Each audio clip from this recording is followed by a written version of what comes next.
دھرتی کا سفر قسط نمبر 12۔ اگلی صبح جب سفر شروع ہوا تو کلارا نارمل تھی اور اس کے اندر ایک تبدیلی دکھائی دے رہی تھی۔ کوکی سردار نے اس کے قریب سے گزرتے ہوئے آنکھوں ہی آنکھوں میں گڈ مارننگ کہا تو وہ مسکرا دی، اور اس کی مسکراہٹ ایک چال تھی، ایک جال تھا جس میں پھانس کر اسے سردار کو غاروں کے شہر تک لے جانا تھا۔ مگر آغاز سفری میں ایک عجیب واقعہ ہوا۔ ابھی ہم ایک فرلانگ آگے بڑھے تھے کہ میں نے بودھی کو پڑاؤ کی طرف پلٹتے دیکھا جسے ہم پیچھے چھوڑ آئے تھے۔ سوچا شاید اپنی کوئی چیز بھول گیا ہے اور اسے لینے جا رہا ہے، مگر وہ اس ہوشیاری کے ساتھ پلٹا تھا کہ کسی نے بھی اسے پارٹی سے بچھڑتے ہوئے محسوس نہیں کیا، جس سے مجھے شبہ ہو کہ معاملہ کچھ اور ہے۔ اور پھر میں نے بھی کلارا کو آگے جانے دیا اور اپنے گھوڑے کی لگام اس طرح موڑی جیسے قافلے کی نگرانی کر رہا ہوں۔ قافلہ آگے اور میں پیچھے بڑھتا رہا۔ تھوڑی دیر میں نے بودھی کو دیکھا، وہ جوٹ کا ایک تھیلا اٹھائے بھاگا آ رہا تھا، قریب آ کر میرے گھوڑے کے ساتھ ساتھ چلنے لگا۔ کیا تھیلا بھول گئے تھے؟ نہیں، یہ دیکھیں۔ اس نے جوٹ کے تھیلے سے سرخ کپڑے کی دھچیاں نکال کر دکھائی۔ میں حیران ہوا۔ کیا کرو گی یہ دھچیاں؟ یہ دھچیاں نہیں صاحب، کوکی سردار کی نشانیاں ہیں۔ کیسی نشانیاں؟ اس نے سرخ دھچیاں پتھریلے راستے میں ڈال دیں اور چلتے چلتے بتانے لگا۔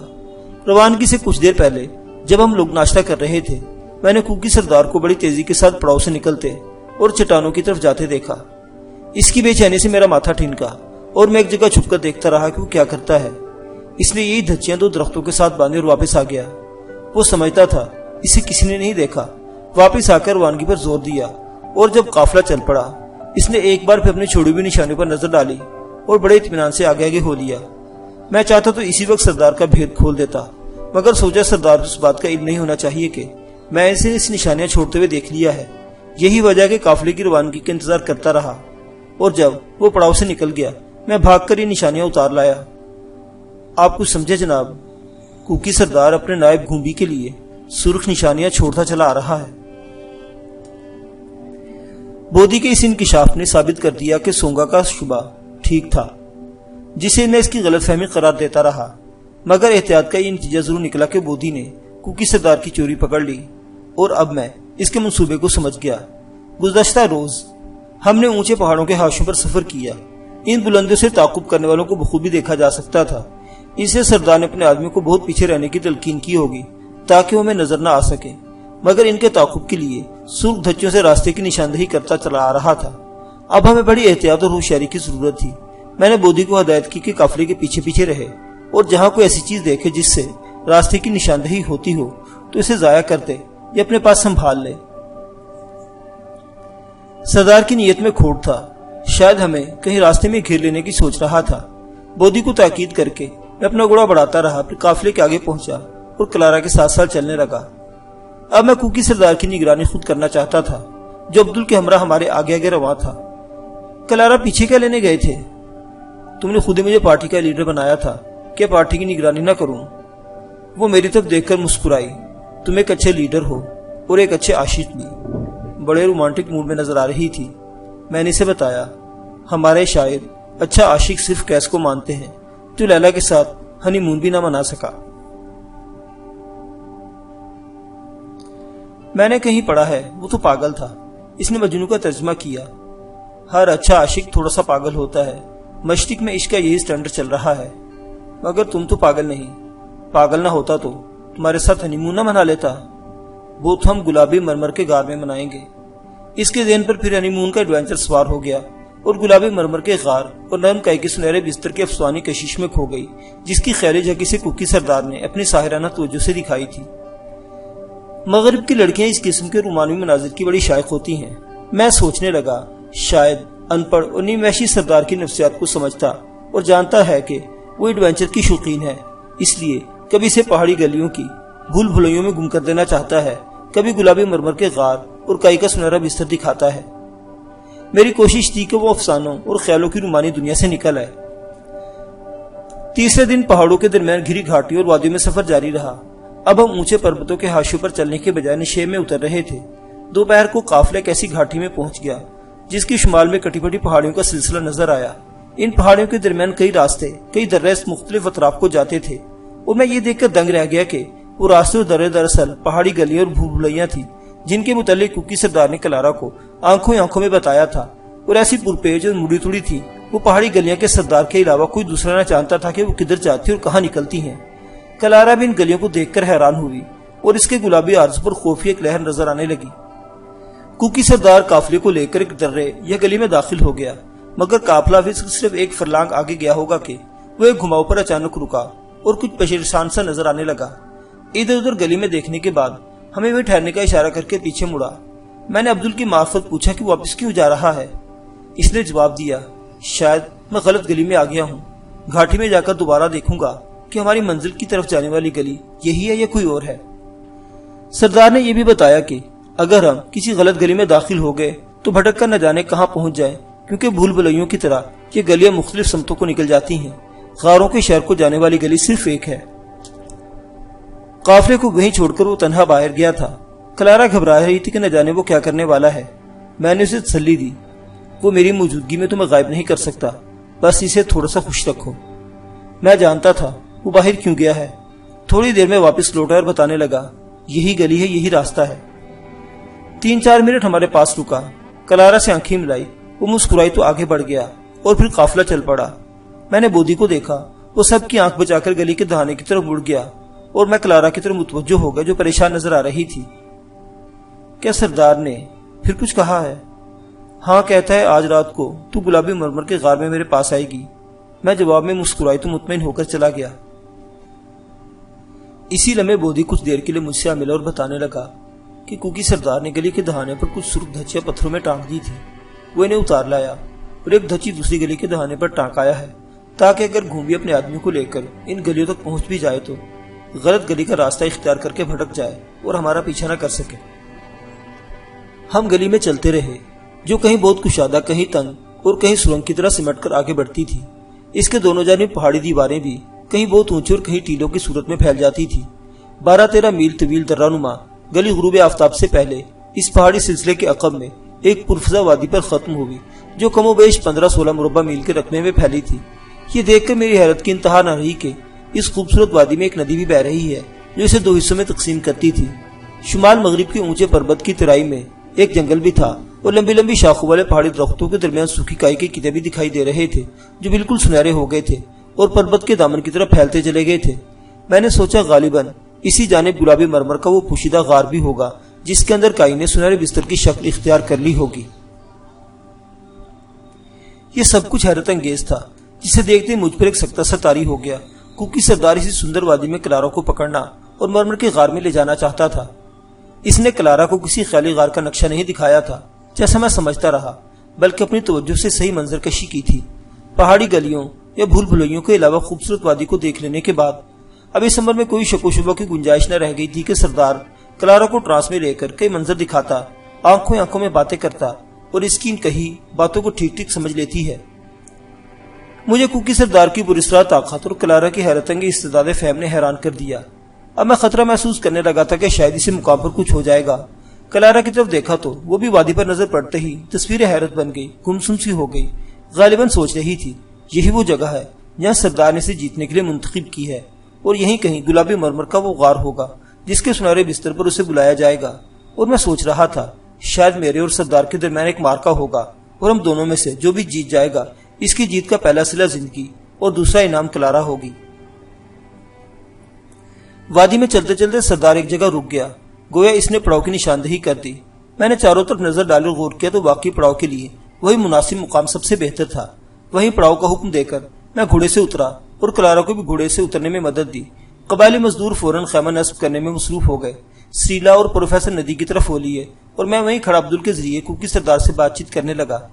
اس نے بتایا کہ اس وادی سے آگے 3 دن کی مسافت اور ہے۔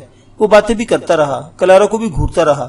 کبھی کبھی دونوں کی نظریں مل جاتی اور سردار کے خطرناک ارادوں سے آگاہ ہونے کے باوجود کلارا کے ہونٹوں پر ہلکی سی مسکراہٹ بھی بکھر جاتی تھی۔ سب سے پہلے ہمارا خیمہ نصب کیا گیا۔ خیمہ نصب ہوتے ہی سردار نے 3 سیکنڈ کے لیے کلارا سے آنکھیں ملائی اور جنگل کی طرف چلا گیا۔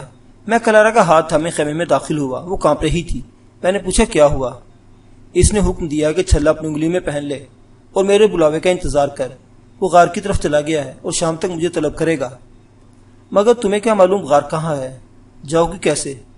وہ غار میں بیٹھ کر مجھے ٹرانس میں لے گا اور خود راستہ دکھائے گا۔ تم خیمے سے باہر ہی نہ نکلو، اس نے جاتے جاتے کہا تھا۔ جب میں بلاؤں فوراً چلی آنا، اگر نہ آئی تو تجھے خیمے سے اٹھا کر لے جاؤں گا اور سب کی نظر بند کر دوں گا۔ خود بخود آ جائے گی تو کسی کو پتہ بھی نہیں چلے گا کہ تیرے ساتھ کیا ہوا۔ وہ خوفزدہ تھی اور میں محسوس کر رہا تھا کہ کچھ ہونے والا ہے۔ اس کی بے چینی کے ساتھ ساتھ اضطراب بھی بڑھنے لگا، کیونکہ میں اپنے پستول کی گولی فی الحال محفوظ رکھنا چاہتا تھا اور دوسری ترکیب سوجھ نہ رہی تھی جس کے ذریعے کوکی سردار کو اس خطرناک ارادے سے باز رکھا جا سکتا۔ ایک عجیب سی پریشانی تھی جس کا کوئی نام نہ تھا۔ اس بات پر بھی حیرت تھی کہ سردار نے اپنے آدمیوں کا انتظار نہیں کیا جن کے لیے نشانیاں چھوڑایا تھا، اور وادی میں داخل ہوتے ہی اپنے شیطانی منصوبے کی تکمیل چاہتا ہے۔ اس کا مطلب یہ تھا کہ اسے اپنی پراسرار طاقت پر بھروسہ ہے اور اپنے آپ کو تنہ تنہا ہم سب پر بھاری سمجھتا ہے۔ میں سوچنے لگا، جادو، طلسم یا ہپناٹزم ایک علم یا مشق ہے جس کے ذریعے کسی واقعے کو غیر طبی اور غیر فطری طور پر پیش کیا جاتا ہے۔ ٹرانس یا توجہ کی حالت میں عامل کی نظر نفسیاتی طور پر معمول کے ذہن کو متاثر کرتی ہے اور اس کے جسم میں داخل ہو کر حیرت انگیز سنسنی پیدا کر دیتی ہیں۔ وہ اس کیفیت سے فائدہ اٹھاتا اور غیر فطری شعبدے دکھاتا ہے۔ کبھی کبھی تو سینکڑوں افراد کی آنکھیں اس طرح دھوکہ کھا جاتی ہے کہ انہیں رسی بھی سانپ نظر آنے لگتی ہے، حالانکہ وہ سانپ نہیں ہوتی۔ بعض لوگ نظر بندی کے ماہر ہوتے ہیں اور بہت ہی اشیاء لوگوں کی نظروں سے غائب کر دیتے ہیں۔ اس کا کوئی بھی نام رکھ دیا جائے، بہرحال یہ ایک غیر معمولی عمل ہے جسے قرآن میں حضرت سلیمان علیہ السلام کے حوالے سے شیطانی عمل قرار دیا گیا، اور بخاری رحمۃ اللہ علیہ کی حدیث میں ہے، جن میں 7 فساد انگیز امور کی ممانعت کی گئی ہے۔ ان میں جادو دوسرے نمبر پر ہے۔ اور جب میں اس معاملے پر مذہبی نقطہ نظر سے غور کرنے لگا اور کوئی ایسی ترکیب سوچ رہا تھا جس سے معمول کو ٹرانس اور توجہ سے بچایا جا سکے تاکہ وہ نفسیاتی طور پر توجہ کے اثر سے محفوظ رہ سکے، تو ناگہاں جس طرح الہام یا کوئی اشارہ غیبی ہوتا ہے، میرے ذہن میں قرآن کریم کے ایک آیت جیسے القا ہو گئی۔ اگرچہ ہم مسلمان اس آیت کو اکثر پڑھتے ہیں لیکن اس کی حکمت پر غور نہیں کرتے، کیونکہ وہ آیت ان آیات الحفظ یعنی حفاظت کرنے والی آیات میں سے ہے جن کے وظیفے سے شیطانی عمل کے علاوہ آفات و بلیات سے بھی پناہ ملتی ہے۔ میں نے کلارا کا ہاتھ پکڑ اور پوچھا، کیا خدا پر یقین رکھتی ہو؟ کیوں نہیں؟ پھر تمہیں ایک وظیفہ سکھاتا ہوں۔ جب سردار تمہیں ٹرانس میں لینے یا آنکھوں میں آنکھوں کوئی حکم اور پیغام دینے کی کوشش کرے تو دل ہی دل میں وظیفہ پڑھنا شروع کر دو۔ اس نے حیرت سے میری طرف دیکھا اور میں اسے اعوذ باللہ من الشیطان الرجیم کی آیت یاد کرانے لگا، ساتھ ہی انگریزی میں اس کا ترجمہ بھی سمجھا دیا۔ اس نے آیت یاد کری اور بولی، اس سے کیا ہوگا؟ دیکھتے ہیں کیا ہوتا ہے، مگر وظیفہ ذرا لگن سے کرنا۔ اسی اسنا میں تمام خیمے نصب ہو چکے تھے۔ سٹیلر اور پروفیسر بھی آگے۔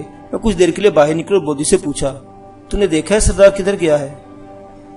اس نے جنگل کی طرف اشارہ کیا اور میں نے بتایا، وہ کلارا کو اپنے جادو کے زور سے کسی غار میں بلانا چاہتا ہے، تمہیں اس کی نگرانی کرنا ہوگی۔ بودی یہ سن کر حیران رہ گیا اور 12 بور کی 2 نالے شاٹ گن کندھے پر لٹکا کر اسی طرف چلا گیا جدھر سردار گیا تھا۔ سورج کی فرار ہوتی روشنی میں نے اسے جنگل میں داخل ہوتے دیکھا۔ پڑاؤ میں سرے شامی آگ روشن کر دی گئی، کھانا پکانے کی تیاری ہو رہی تھی۔ میں خیمے میں لوٹ آیا۔ کلارا ممی کے ساتھ فرشی دری پر موٹے نمندے دیکھ رہی تھی جنہیں بستروں کے نیچے استعمال کرتے تھے، گویا دونوں بستر بچھا رہی تھی، اور پروفیسر کپڑے کی آرام کرسی پر اونگ رہا تھا۔ اچانک کلارا سر پکڑ کر بیٹھ گئی اور میں نے اس کے ہونٹ ہلتے دیکھے۔ غالباً زیر لب وظیفہ پڑھ رہی تھی۔ 1-2 منٹ کے اندر اس کی حالت ٹھیک ہو گئی۔ سٹیلا سونیا یہ نہ سمجھ کر کہ شاید چکر آیا ہے، تھرماس ڈھونڈنے لگی جس میں پانی تھا۔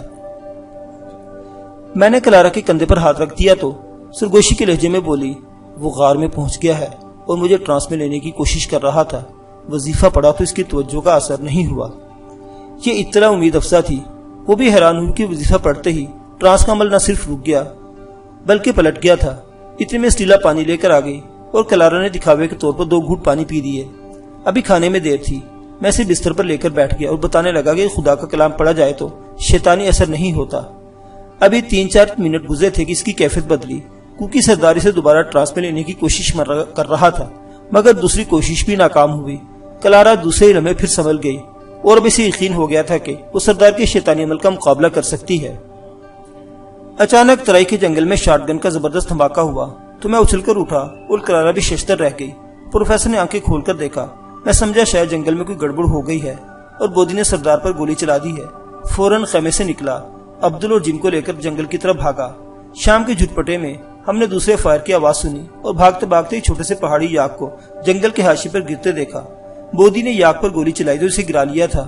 ہم سب نے مل کر زخمی یاک کو سنبھالا اور میں نے شکاری چاقو سے اس کی شارک پر تکبیر پھیر دی۔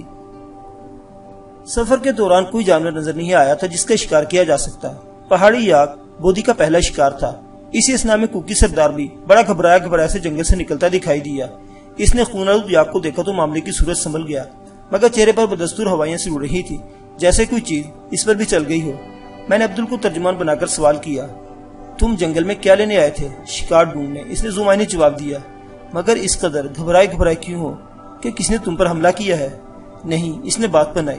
دھماکے سن کر پریشان ہو گیا تھا، لیکن ایک دھماکہ اس کے اندر بھی ہوا تھا جس نے توجہ کا عمل کاٹ دیا اور وہ اپنے حسین شکار کو ٹرانس میں نہ لے سکا۔ کچھ کھویا بجھا سا دکھائی دیا، جیسے اندر کوئی چیز ٹوٹ گئی ہو یا کھو گئی ہو، اور پریشان اس لیے تھا کہ شاید توجہ کے عمل میں کوئی خرابی پیدا ہو گئی ہے۔ سونگا مونگا بھی اپنے بھالے لے کر پہنچ گئے۔ ایک درخت سے موٹی شاخ کاٹ کر یاک کی ٹانگیں اس میں باندھی گئی اور 4 آدمی اٹھا کر اسے پڑاؤ میں لے آئے جہاں کھال اتار کر گوشت کاٹا گیا۔ ایک بڑا الاؤ روشن ہوا اور سب لوگ گوشت کے پارچے بھون کر کھانے لگے۔ کلارا اس لبی خیمے سے باہر آ گئی اور الاؤ کے پاس بیٹھ کر تکے نوچتی رہی۔ ان کے نزدیک گریٹ ہمالیہ کے برفانی پربتوں میں یاک کا شکار بھی ایک ایڈونچر تھا۔ کوکی سردار بظاہر گوشت کے پارچے بھون رہا تھا، مگر کئی بار اس نے کلارا کو گھورا۔ 2-3 بار ان کی آنکھیں بھی ملی، مگر میں نے اس کی نظروں کو کلارا کی نظروں سے ٹکرا کے اس طرح لوٹتے دیکھا جیسے خلاف واقع بجلی بادل میں لوٹ رہی ہو۔ کلارا زیر لب آیت پڑھ رہی تھی، مسکرا بھی رہی تھی، لیکن اب اس کی مسکراہٹ فاتحانہ تھی۔ سردار بہت پریشان نظر آیا اور اٹھ کر خیمے میں چلا آیا۔ یہ بات اس کی سمجھ سے بالا تر تھی کہ لڑکی اس سے آنکھیں بھی ملاتی ہے، مسکراتی بھی ہے، اور جب اس کے رویے میں کوئی تبدیلی نہیں ہوتی تو ٹرانس میں کیوں نہیں آتی؟